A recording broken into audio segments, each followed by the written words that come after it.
हमारे सभी YouTube family को बहुत बहुत जय जय श्री सीताराम। जैसा कि आप सभी को मालूम है कि सावन के महीने में शिवरात्रि का कितना ज़बरदस्त महत्व है और ये समय नकारात्मक ऊर्जा को ख़त्म करने के लिए और हमारी बुझी हुई उम्मीदों को पुनः जो है आलोकित करने के लिए बहुत शुभ अवसर है। क्यों ये शुभ अवसर है? क्योंकि भगवान भोलेनाथ जिनकी पूजा एक बार कोई भी व्यक्ति कर ले, चाहे वो तामसिक प्रवृत्तियों से ही घिरा क्यों ना हो, भगवान भोलेनाथ उसकी हर इच्छा पूरी कर देते हैं। हालांकि ये और बात है कि जब आपको पूजा करनी है, मैं ये नहीं कह रहा कि तामसिक प्रवृत्तियों से घिरे रहे, लेकिन जब आपको पूजा करनी है उस समय शुद्धता और पवित्रता का ध्यान रखना चाहिए। अब मुख्य ये वीडियो जो मैं बना रहा हूँ इसलिए बना रहा हूँ क्योंकि देखिए, सावन के महीने में भगवान शिव का रुद्राभिषेक करने का बहुत महत्व है। और जिस दिन शिवरात्रि पड़ती है, जिस दिन भोले लोग जो हैं, जो भगवान का जल लेकर आते हैं गंगा जी से, तो वो जाकर इस दिन भगवान शिव के ऊपर जलाभिषेक करते हैं। तो कई बार लोग भीड़ से बचने के लिए, हालांकि कहा यही जाता है कि कोई भी जलाभिषेक आप कर रहे हैं, मंदिर में जाकर करते हैं, तो उसका जो फल है आपको 100 गुना। मान लो अगर आप घर में कर रहे हो तो हो सकता है कि उसका आपको सिर्फ 10 गुना फल मिल रहा है, लेकिन मंदिर में जो जाकर काम किया जाता है, जहाँ पर भगवान शिव के शिवलिंग की प्राण प्रतिष्ठा हुई होती है या किसी भी भगवान की प्राण प्रतिष्ठा हुई होती है, तो वहाँ पर उनके निमित्त की गई पूजा हमारे को लगभग 100 गुना ज़्यादा फल दे देती है। इसीलिए कहा जाता है कि भाई मंदिर अवश्य जाना चाहिए, क्योंकि वहाँ एक जैसे वाइब्रेशंस के लोग आ रहे हैं, तो अपने दुख को कम करने के लिए आ रहे हैं, तो वहाँ पर ऑटोमेटिक जो है एक सकारात्मक वाइब्स बनती है। लेकिन जो लोग घर पर रहकर भगवान शिव का आशीर्वाद लेना चाहते हैं, रुद्राभिषेक करना चाहते हैं, तो उन्हीं के लिए मेरा ये प्रयत्न है कि वो घर पर रहकर भी भगवान शिव की पूजा कर सकते हैं। अब उसी विधान को हम लेकर चल रहे हैं। जैसा कि अभी पहले मैं कह रहा हूँ कि जो शिवरात्रि है हिंदू धर्म का अत्यंत पावन पर्व है, जिसे भगवान शिव और माता पार्वती के दिव्य मिलन के रूप में मनाया जाता है। इस दिन भगवान शिव की आराधना और रुद्राभिषेक करने से विशेष फल प्राप्त होता है।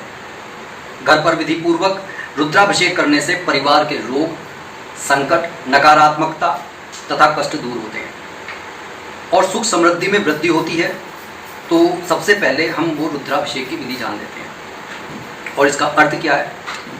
अर्थ इसका ये है कि भगवान शिव को ही रुद्र कहा जाता है, तो भगवान शिव को जल से स्नान करवाना। लेकिन उस जल में क्या क्या होता है हम अभी आगे बताएंगे। इस पूजा में विशेष सामग्री से शिवलिंग पर अभिषेक करते हुए वैदिक या पौराणिक मंत्रों का जाप किया जाता है। इससे शिव जी प्रसन्न होते हैं, माता पार्वती प्रसन्न होती हैं, पूरा शिव परिवार प्रसन्न होता है और साथ ही जो साधक जो कर रहे हैं भगवान शिव की पूजा, उनके पापों का नाश होता है। और देखिए, पूरे सावन आप कर सकते हैं रुद्राभिषेक, लेकिन जो ये विशेष दिन है, विशेष दिन, विशेष मुहूर्त पर की गई पूजा बहुत लाभकारी होती है। तो रुद्राभिषेक की तैयारी कुछ आपको इस तरीके से करनी है। जो घर का मंदिर है वो साफ सुथरा आप कर लें और शिवलिंग आपके पास होना चाहिए, चाहे वो पत्थर का हो, चाहे नर्मदेश्वर हो, चाहे पारस शिवलिंग हो। समय आपका रहेगा शाम को 6 बजे से सुबह 6 बजे तक। रात्रि में 4 पहर होते हैं। हर पहर में अलग सामग्री से अभिषेक करने का विधान है, लेकिन जब हम घर में कर रहे हैं तब हम एक ही बार कर सकते हैं। रुद्राभिषेक हमें एक्चुअली महामृत्युंजय मंत्र का जाप किया जाता है। जो लोग अघोरी लोग हैं, जो सिद्धियां प्राप्त करना चाहते हैं, उनके लिए अलग मंत्र है, लेकिन ये परिवार के जो व्यक्ति हैं वो ऐसा ना करें। वो सिर्फ अपने रोग शोक को मिटाने के लिए, सुख समृद्धि को बढ़ाने के लिए ही रुद्राभिषेक का जाप करें। इसी मंत्र का जो महामृत्युंजय मंत्र है, इसका जाप करेंगे। तो अब रुद्राभिषेक सामग्री, मतलब रुद्राभिषेक में सामग्री क्या क्या लगेगी, ये बहुत इंपॉर्टेंट चीज़ है। कुछ चीज़ें कम हो भी जाएँ, लेकिन कम से कम 6-7 चीज़ें तो होनी ही चाहिए। तो चीज़ें बताई जा रही हैं कि शुद्ध जल, अगर गंगा जल हो तो बहुत अच्छी बात है। नॉर्मली हम क्या करते हैं कि एक बाल्टी के अंदर ही जो है गंगा जल भी डाल लेते हैं, पानी बढ़ा लेते हैं, दूध डाल लेते हैं। दही, दूध, गाय का शुद्ध दूध हो तो बहुत अच्छी बात है।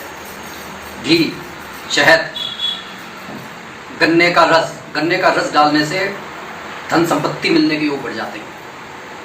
बेलपत्र त्रिपत्री होना चाहिए और फटे नहीं होने चाहिए, कोमल पत्ते में। धतूरा, भांग, आक के फूल, सफ़ेद चंदन या रोली, फल एवं मिष्ठान, धूप, दीप, कपूर। दीप आपको जो है गाय के घी का ही जलाना है, और व्यवस्था नहीं हो पाती है तो फिर तो देखिए कैसा भी आप जला सकते हैं, तिल के तेल का भी फिर विधान है। अक्षत जिन्हें चावल कहा जाता है। फूल, विशेष रूप से कमल, कनेर के पीले फूल तो भगवान को बहुत प्रिय हैं। पंचामृत अवश्य बना लें, मैंने पहले की वीडियो में बताया हुआ है, आप जाकर देख सकते हैं। दूध, दही, घी, शहद, शक्कर से बना मिश्रण जो है वो पंचामृत है। यहाँ पर हमें ये ध्यान रखना चाहिए कि जितना दूध है उसके आधी मात्रा में दही, उसकी आधी मात्रा में शक्कर, उसकी आधी मात्रा में शहद और उसकी आधी मात्रा में घी। ऐसा इसलिए है क्योंकि दूध और दही और घी और शहद विरोधाभासी ये तत्व हैं और ये जहर का काम करते हैं, लेकिन जब इस तरीके से मिलाया जाता है तो ये अमृत का काम करते हैं। तो इस तरीके से आपको ये बना लेना है, ये भगवान को अर्पित भी करना है और फिर इसे प्रसाद के रूप में भी ग्रहण किया जाता है। अब रुद्राभिषेक की विधि क्या है? सबसे पहला तो स्वच्छता के साथ में संकल्प लें, प्रातः स्नान करके स्वच्छ वस्त्र पहन लें। और देखिए पूजा चाहे शाम को होगी, लेकिन आपको उनके निमित्त अपने मन में ये संकल्प धारण कर लेना है शुद्धता और पवित्रता का कि मैं भगवान शिव की आज कृपा लेकर रहूँगा। सफ़ेद और पीले वस्त्र अति उत्तम होते हैं भगवान की पूजा में। पूजा स्थान की सफाई कर लें। पूर्व या उत्तर दिशा हो तो अति उत्तम होगा। मुख करके बैठें, हाथ में जल, थोड़े से फूल और अक्षत लेकर संकल्प लें। संकल्प हमारे को क्या लेना है? अपने दुखों के निवारणार्थ हम भगवान शिव के सामने जो पूजा कर रहे हैं उसके लिए ये संकल्प है। मम समस्त दुख निवृत्त्यर्थम सकल सौभाग्य वृद्ध्यर्थम आरोग्याय दीर्घायु अश्मता चा शिवरात्र्याम रुद्राभिषेकम करिष्ये। कि हम अपने दुख के निवारणार्थ, सुख और सौभाग्य को बढ़ाने के लिए, आरोग्य को खत्म करने के लिए, दीर्घायु होने के लिए शिवरात्रि पर रुद्राभिषेक करने का संकल्प लेते हैं। शिवलिंग का पूजन और आवाहन करें।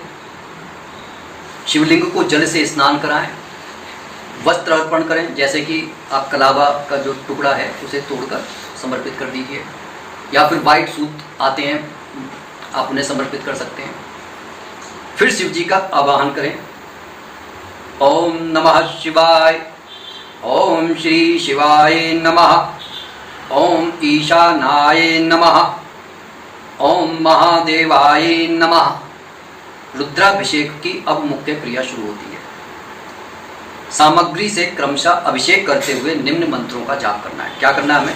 सबसे पहले जल से अभिषेक करें और मंत्र बोलें ओम नमः शिवाय या ओम त्र्यंबकम यजामहे सुगंधिम पुष्टिवर्धनम उर्वारुकमिव बंधनान् मृत्युर्मुक्षीयमामृतात्। इसका भाव यही है कि जीवन के बंधनों से मुक्ति हेतु जल से हम सही मायने में हम भगवान शिव का नहीं अपना शुद्धिकरण कर रहे हैं।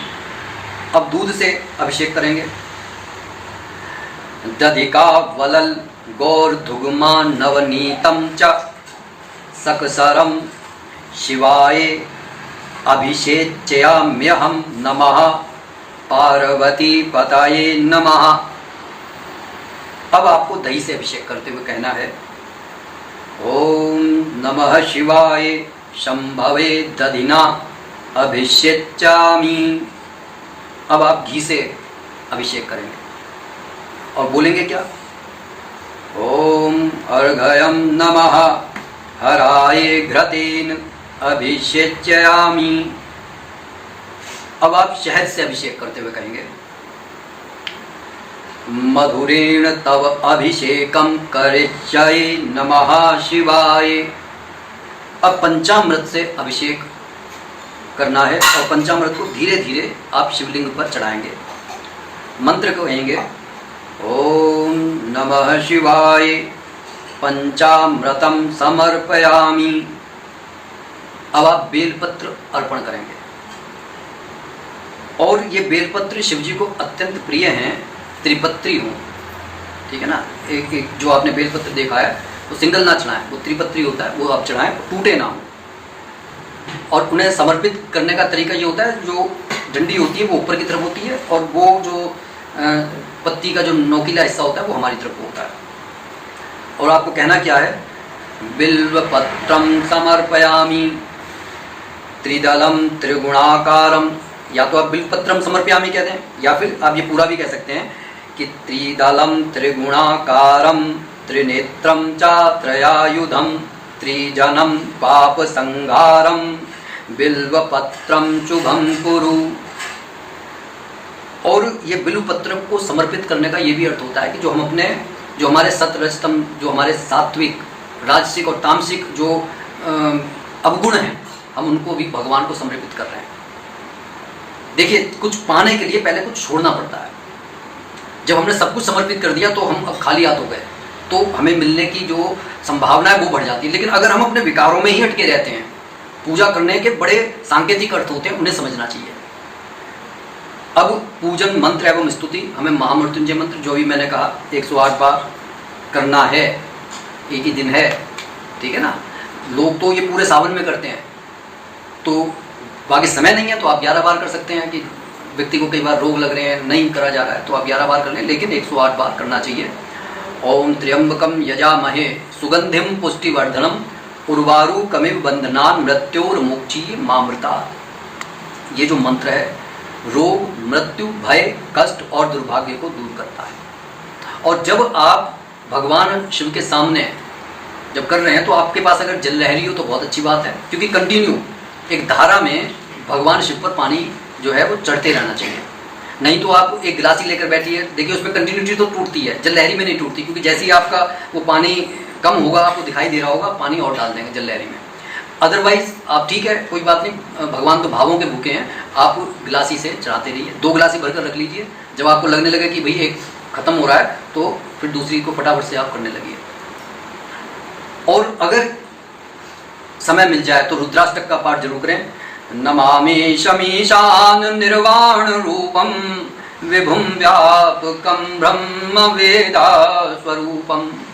तो इस तरीके से जो रुद्राष्टक पाठ करें, संपूर्ण रुद्राष्टक पाठ करना बहुत शुभकारी होता है, बहुत। पूजा के अंत में जो है आरती करें और क्षमा प्रार्थना जरूर करें। क्षमा प्रार्थना में ये कहा गया है, जो शिव जी के निमित्त है, शिव जी की आरती करने के बाद में परिवार की आरती करें और अंत में क्षमा प्रार्थना कुछ इस तरीके से करनी है आपको। यत किंचिदपि दोषो अत्र कर्मणा मनसा गिरा शंभो पूजाम समराभ्य क्षमस्व परमेश्वरा। भोग अर्पण करें, प्रसाद का वितरण करें, फल, मिष्ठान, पंचामृत भगवान को अर्पित करके हमें स्वयं ग्रहण करना है। परिवार में सबको तिलक लगाकर प्रसाद वितरित कर दें। शिवरात्रि व्रत का पालन करें, यदि संभव हो तो दिन भर उपवास करें, केवल फलाहार लें, रात में जागरण करें या कम से कम शिव जी का ध्यान तो करेंगे, करते करते सो जाएं। ओम नमः शिवाय, ये पंचाक्षर मंत्र है, सब कुछ देने वाला। देखिए, पूजा होने के बाद भी भगवान शिव के सामने बैठे रहें और इस मंगलाचरण मंत्र का जाप अवश्य करें, क्योंकि इस मंत्र का जाप करने से भगवान शिव के साथ माता पार्वती भी प्रसन्न होती है। और वो मंत्र क्या है? वो छोटा सा मंत्र है, कर्पूर गौरम करुणावतारम संसार सारम भुजगेंद्रहारम सदा वसंतम हृदयारविंदे भवम भवामी सहितम नमामि। तो जितना ज़्यादा से ज़्यादा इस मंत्र का जाप करते रहेंगे तो मतलब आपको भगवान शिव के साथ में माता पार्वती का आशीर्वाद भी मिलना ही मिलना है। तो आप इस मंत्र का भी कंटिन्यूस जाप करते रहें। शिवरात्रि पर करने से तो लाभ मिलता ही मिलता है। अगर आप हर सोमवार को भगवान शिव के मंदिर में जाकर और कुछ नहीं करते, एक लोटा जल चढ़ाने के बाद में इस मंत्र का जाप करते हैं, तो आप वहाँ से कृपा लेकर आते हैं। मंदिर में कभी आप जब जाएं तो घर से लोटा भरकर लेकर जाएं जल का, और जब मंदिर से घर में आएँ तो जो भगवान के जो शिवपिंडी की जो जल लहरी बनी होती है वहाँ पर अब वो लोटा लगा दें, थोड़ा सा जल लेकर घर में आ जाएं और घर में सारे घर में उस जल को छिड़क दें। इससे नकारात्मक ऊर्जा खत्म हो जाती है और सकारात्मकता बढ़ती है। घर परिवार में जो है बहुत ज़्यादा सकारात्मकता आ जाती है, घर परिवार के लोगों में प्रेम बढ़ने लगता है। और बैर भाव अगर छोटे ही हैं, देखिए बैर के बीज जितने छोटे हों तभी खत्म कर दिए जाएँ तो बढ़िया है, वरना जब बैर की झाड़ियाँ बन जाएंगी और पेड़ बन जाएगा तब फिर वो खत्म होने में नहीं आते। तो इस तरीके से पूजा को आप समापन करने की ओर बढ़ें, ठीक है ना। अब ये जो शुभ फल की प्राप्ति होती है, देखिए हम शुभ फल की प्राप्ति स्वार्थवश होकर ही हम पूजा कर रहे हैं, तो इससे हमारे को मिलता क्या क्या है कि घर में सुख, शांति और समृद्धि बढ़ती है, रोग, दोष, भय, शत्रु नष्ट होते हैं, मनोवांछित फल प्राप्त होते हैं, पितृदोष, काल सर्प दोष, ग्रह दोष आदि से राहत मिलती है। अब कुछ खास बातें ध्यान रखनी चाहिए। देखिए रुद्राभिषेक बच्चे से लेकर बूढ़े तक सभी कर सकते हैं, महिलाएं भी कर सकते हैं, लेकिन अपने कुछ खास समय को छोड़कर। और इस पूजा में सभी को शामिल करना चाहिए ताकि आध्यात्मिक संस्कार मिले। आजकल संस्कार ही नहीं रहे हैं, पढ़ाई तो आदमी बहुत बहुत कर लेता है। अभिषेक का जो जल है वो पौधों में अर्पित करें, नाली में ना फेंकें। जो थोड़ा जल अगर होता है आप उसकी चाय बनाकर पी लें, कुछ भी कर लीजिए, लेकिन उसे मतलब जैसे पूरे घर में आपने छिड़क दिया, छिड़कने के बाद में आप उसे फेंकें नहीं, पौधों में डाल दें, चाय बनाकर पी लें। घर पर श्रद्धा पूर्वक किया गया रुद्राभिषेक उतना ही प्रभावशाली होता है जितना किसी मंदिर में किया गया। शिवरात्रि का यह शुभ अवसर आपके जीवन को शिवमय बना दे, इसी शुभकामना के साथ मैं अपनी वाणी को विराम देने से पहले आप सभी से ये विनम्र प्रार्थना करता हूँ कि जो भी हमारे भाई बंधु इस चैनल पर नए हैं कृपया चैनल को सब्सक्राइब कर लें और छोटा सा कमेंट अपने इष्ट के नाम पर कमेंट बॉक्स में जरूर लिखें, और जितना ज़्यादा से ज़्यादा इसे शेयर कर सकते हैं शेयर करें, क्योंकि देखिए ये जो उपाय है सावन की शिवरात्रि के लिए नहीं है, आप हर सोमवार को कर सकते हैं, सावन जाने के बाद कर सकते हैं, शिवजी और माता पार्वती को प्रसन्न करने के लिए कर सकते हैं। तो ज़्यादा से ज़्यादा इसे शेयर करें, और अगर कुछ समझ में ना आए तो आप कमेंट करके पूछ भी सकते हैं। लेकिन जब आपने ये संकल्प ले लिया है तो संकल्प को फिर पूरा जरूर कीजिए।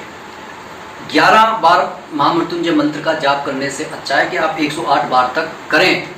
देखिए मन आपको रोकेगा, मन तो ये कहता है जितनी साधारण आसान सी चीज़ मिल जाए, आसान मतलब जो उसका एक रिलैक्स का जो उसने वो बना रखा है उससे बाहर वो जाना नहीं चाहता।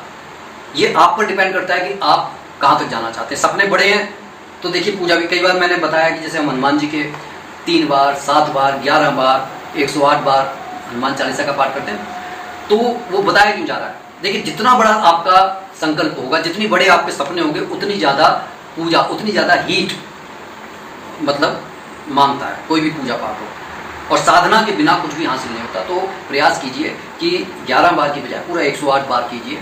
नमानि शमीशाम निर्माण रूपम जो ये स्तुति है इसका पाठ जरूर करें, इससे भगवान शिव बहुत प्रसन्न होते हैं। इसी के साथ मैं अपनी वाणी को विराम दे रहा हूँ। बोलिए जय जय श्री सीताराम।